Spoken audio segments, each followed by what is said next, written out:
भदोही के अभयपुर मैदान पर अपना दल के राष्ट्रीय अध्यक्ष अनुप्रिया पटेल व सांसद मनोज तिवारी ने किया सभा को संबोधित।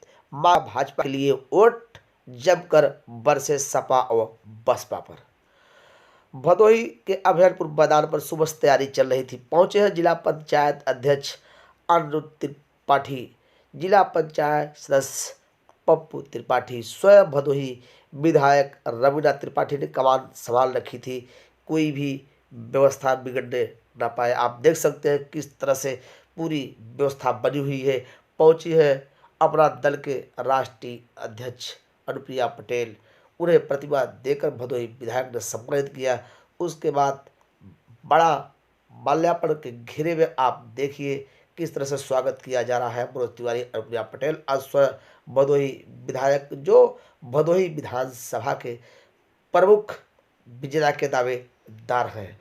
इस तरह से उपस्थित वहाँ जनसभा में जो वहाँ जनता जुटी थी, उन्हें हाथ उठाकर उनका अभिनंदन किया। उसके बाद अब जोड़ेंगे सीधे हम अपना दल के राष्ट्रीय अध्यक्ष अनुप्रिया पटेल। उसके बाद ले आएंगे हम तो अब 10 तारीख को तो औपचारिकता मात्र ही शेष रह गई है। आप लोगों ने ईवीएम का बटन तो आज ही दबा डाला है, मुझे कोई शंका नहीं है, पूरा भरोसा है। और वो ईवीएम का बटन हमारे भाई रवीना त्रिपाठी जी को उत्तर प्रदेश की विधानसभा में भारी मतों से विजयी बनाकर भेजने के लिए दबा है। तो मैं आज आपके बीच आई हूं सिर्फ यही कहने के लिए कि आज देश के अंदर भी जो एक मजबूत सरकार है, मोदी जी के नेतृत्व वाली सरकार है, उस सरकार को भी मजबूती देने में अगर सबसे बड़ा योगदान किसी का है तो उत्तर प्रदेश के मतदाताओं का है। अरे उत्तर प्रदेश में चुनाव होता है तो ऐसे ही नहीं पूरे देश में चर्चा होती है। एक साथ 5 राज्यों में चुनाव की घोषणा हुई, गोवा, मणिपुर, पंजाब, उत्तराखंड, उत्तर प्रदेश। लेकिन ये बताओ भाई, मैं झूठ बोल रही हूँ क्या कि अखबारों में, टीवी में, मीडिया में सबसे ज्यादा चर्चा अगर होती है तो उत्तर प्रदेश के चुनाव की होती है? गलत कह रही हूँ क्या? सबसे ज्यादा चर्चा उत्तर प्रदेश की होती है, क्योंकि ये वो राज्य है जिसके लिए कहा जाता है कि देश को सर्वाधिक प्रधानमंत्री देने का काम अगर किसी ने किया है तो उत्तर प्रदेश ने किया। अरे देश को मोदी जी अगर सौंपा है तो उत्तर प्रदेश ने सौंपे हैं। और देश की राजनीति की दिशा अगर कोई तय करता है तो उत्तर प्रदेश का मतदाता तय करता है। और इसलिए मैंने कहा कि आज देश के अंदर जो मोदी जी की मजबूत सरकार बनी हुई है, जो देश हित में कड़े से कड़ा और बड़े से बड़ा फैसला लेती है, उस सरकार को भी सबसे ज्यादा मजबूती देने का काम किया है तो 403 विधानसभा क्षेत्र और 80 लोकसभा क्षेत्रों वाले उत्तर प्रदेश ने देने का काम किया है। इसलिए उत्तर प्रदेश वाले उस चुनाव का कोलाहल पूरे देश में सुनाई पड़ रहा है और नतीजों की गूंज भी पूरे देश और दुनिया में सुनाई पड़ेगी। और नतीजों का एहसास हमको भली भांति हो चुका है। 6 चरण का चुनाव संपन्न हो रहा है, 7वां चरण बाकी है और ये उत्तर प्रदेश का चुनावी रण जो अपने अंतिम दौर पे पहुंच रहा है। 6 चरणों में मेरा यकीन मानिए मुहर लग चुकी है, तय हो चुका है कि उत्तर प्रदेश के मतदाता ने एनडीए गठबंधन के प्रत्याशी के माथे पर विजय श्री का तिलक लगा दिया है। इसमें कोई संदेह बात नहीं। ये जो मजबूत सरकार देश में बनाई ना अपने मोदी जी की, कि आप सब यहाँ पर आए हैं इतनी बड़ी संख्या में, ये कालीन नगरी कहलाता है हमारा भदोही। अभी हमारे आदरणीय पूर्व मंत्री जी पूरा इतिहास बड़े विस्तार से बता रहे थे, कैसे इस जनपद की विकास यात्रा आगे बढ़ी। उन्होंने बहुत विस्तार से बताया उनका अपना क्या योगदान रहा, भारतीय जनता पार्टी की सरकार का क्या योगदान रहा।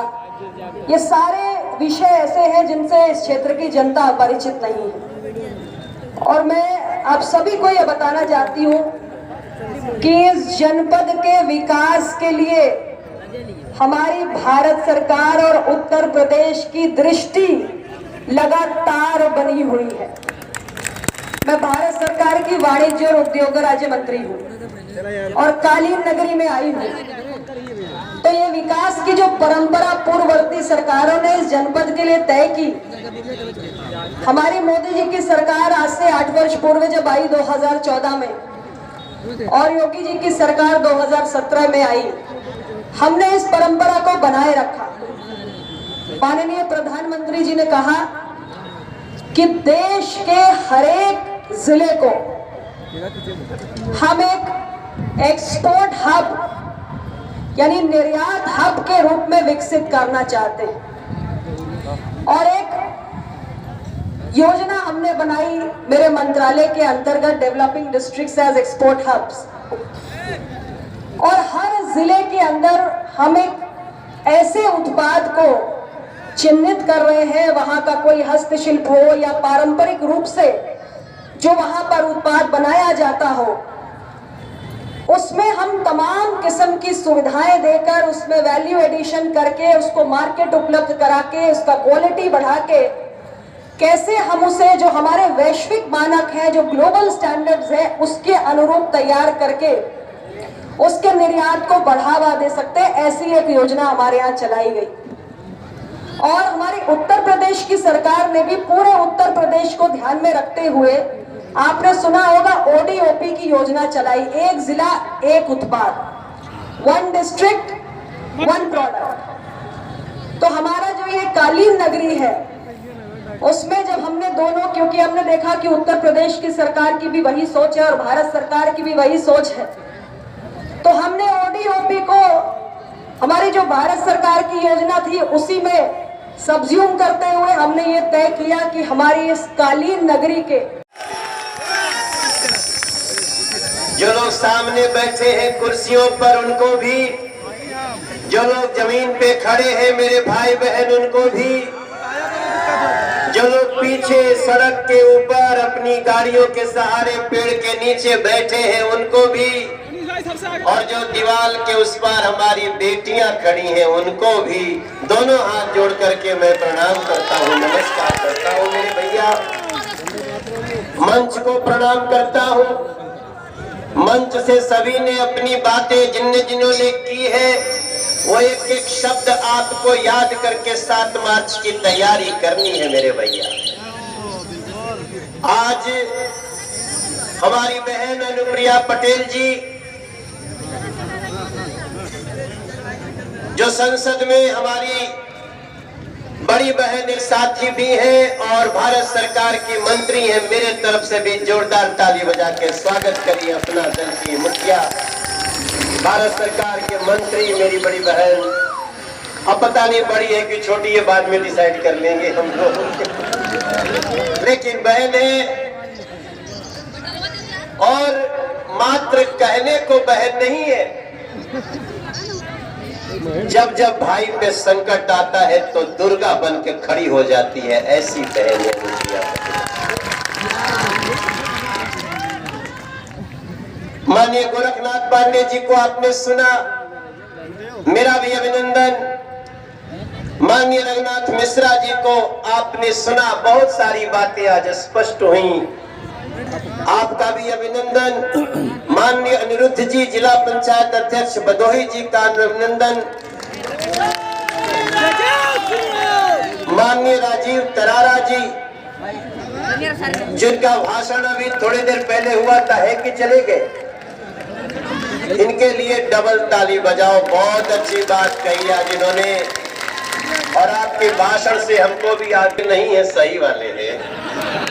हमारी कुंवरपट्टी गांव में हमारे शुक्ला परिवार में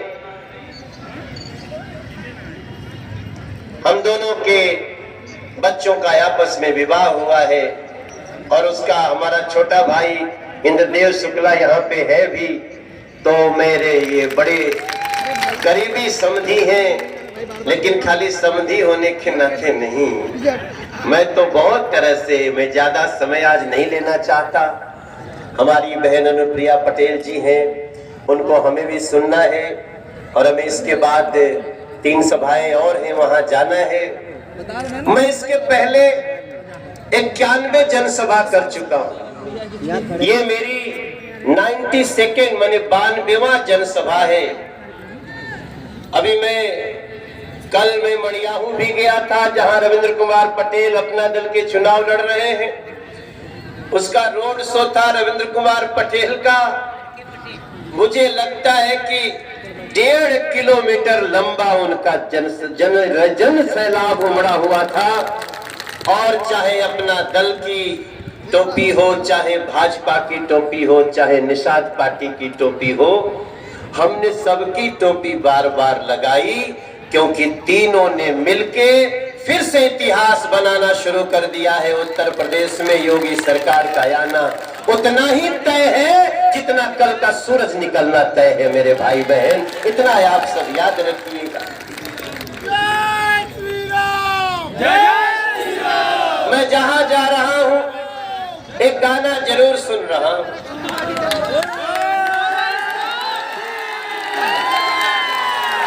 हर मंदिर अब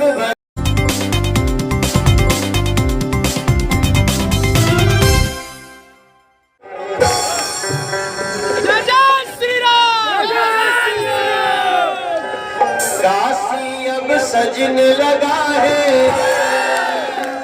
डमरू भी बजने लगा है। लेकिन अब वही तो बाजे शुरू भइल बा। डमरू जब असर करेगा, सोच नजारा क्या होगा। अभी ढोलक मत बजाना, बजाएंगे बाद में। अभी तो केवल सुर देना। ये गाना नहीं है, ये हमारी दिल की भावना है। नहीं, वही रखना जो रखे थे, मत बजाओ। मंच से कहा गया कि चुनाव केकरे बीच में हो रहा बा। चुनाव हो रहा है उनके बीच में।